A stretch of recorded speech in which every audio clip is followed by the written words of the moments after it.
Vous pensez que cette foule est là pour un match de foot? Des cris, des chants, des drapeaux, des supporters passionnés. Et pourtant, aucun ballon sur le terrain. Pas de but, juste des écrans. Bienvenue dans le monde de l'e-sport. L'e-sport ou sport électronique, c'est la compétition professionnelle de jeux vidéo.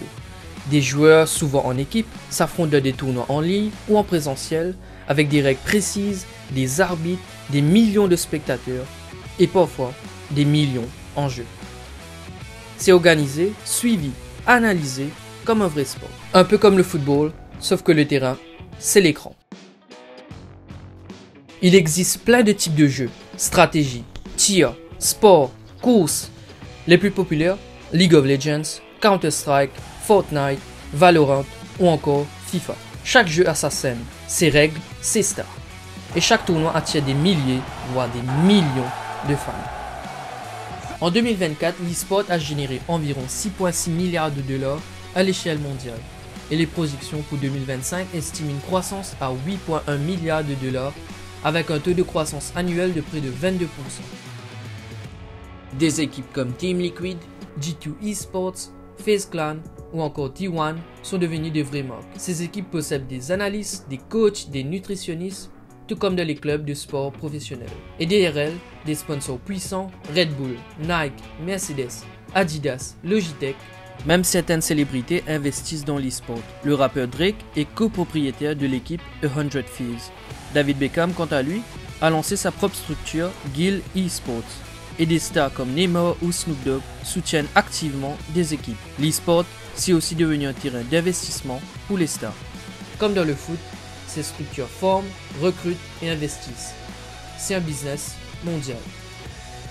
L'e-sport, c'est mondial. Des compétitions à Paris, Séoul, New York, mais aussi de plus en plus locales. À Maurice, des jeunes se lancent dans des tournois. Accompagnés par des organisations comme l'e-sport Faction, ils créent leur propre communauté. Avec une bonne connexion et de la motivation, tout le monde peut s'y mettre. L'e-sport n'est plus juste un loisir.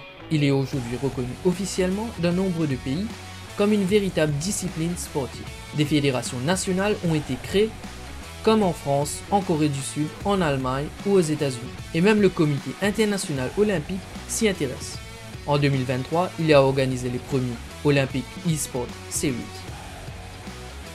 Certaines universités prestigieuses, comme l'Université de Californie ou en Corée du Sud, proposent des licences ou masters en e-sport, couvrant le coaching, le management, la stratégie ou encore l'analyse de données. Et en France, des lycées ouvrent même des options sport-études dédiées à l'e-sport.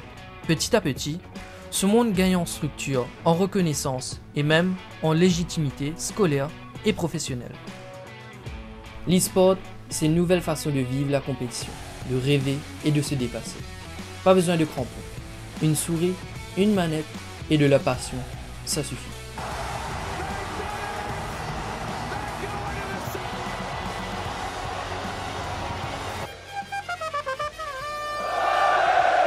Et toi, t'as déjà participé à un tournoi de gaming ou suivi une compétition d'e-sport? Dis-nous en commentaire.